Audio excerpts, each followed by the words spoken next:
Movie start అయిన first 30 minutes చూసేసరికి ఏదో సింపుల్ యాక్షన్ డ్రామా చూస్తున్న ఫీలింగ్ వచ్చింది. కానీ ప్రీ ఇంటర్వెల్ దగ్గర్నుంచి మూవీ ఒక్కసారిగా పికప్ అవుతుంది. దానికి తోడు అనిరుద్ బీజీఎం పడితే అసలు సీన్ మొత్తం మారిపోతుంది. Hi friends, welcome back to mister Shiva updates.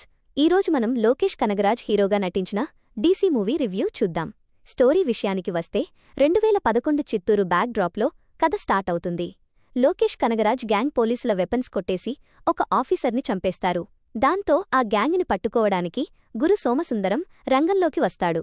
అసలు లోకేష్ గ్యాంగ్ పోలీసుల మీద ఎందుకు రివెంజ్ తీర్చుకుంటున్నారు, చివరికి ఏం జరిగింది అనేదే ఈ మూవీ స్టోరీ. ఇక మూవీ ఎలా ఉందంటే ఒక డీసెంట్ యాక్షన్ డ్రామా అని చెప్పొచ్చు. ఫస్ట్ 30 మినిట్స్ కొంచెం స్లోగా అనిపించినా ఇంటర్వెల్ సీక్వెన్స్ మాత్రం థియేటర్లో మంచి హై ఇస్తుంది. ఈ సినిమాకి అసలైన హీరో అనిరుద్.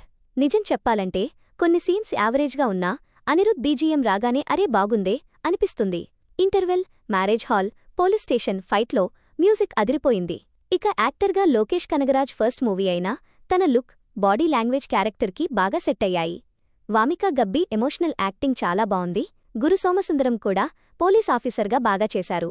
మైనస్ పాయింట్స్ విషయానికి వస్తే స్టోరీలో కొత్తదనం ఏమీ లేదు. Routine police versus gang revenge drama. Hero villain మధ్య కాన్ఫ్లిక్ట్ ఇంకా స్ట్రాంగ్గా ఉండాల్సింది. ఇందులో పెద్ద పెద్ద ట్విస్టులు ఎక్స్పెక్ట్ చేయకండి. స్టార్టింగ్ నుంచి ఎండింగ్ వరకు స్ట్రైట్ నెరేషన్తోనే సాగుతుంది. ఫైనల్గా చెప్పాలంటే డీసీ మూవీ యాక్షన్ లవర్స్కి ఒకసారి థియేటర్లో చూసేలా ఉంటుంది.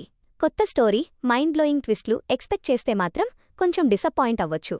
సినిమా అయిపోయాక స్టోరీ కంటే అనిరుద్ మ్యూజిక్ మాత్రమే ఎక్కువగా గుర్తుంటుంది. ఈ రివ్యూ నచ్చితే వీడియోని లైక్ చేసి మిస్టర్ శివ అప్డేట్స్ ఛానల్ని సబ్స్క్రైబ్ చేసుకోండి. Thanks for watching.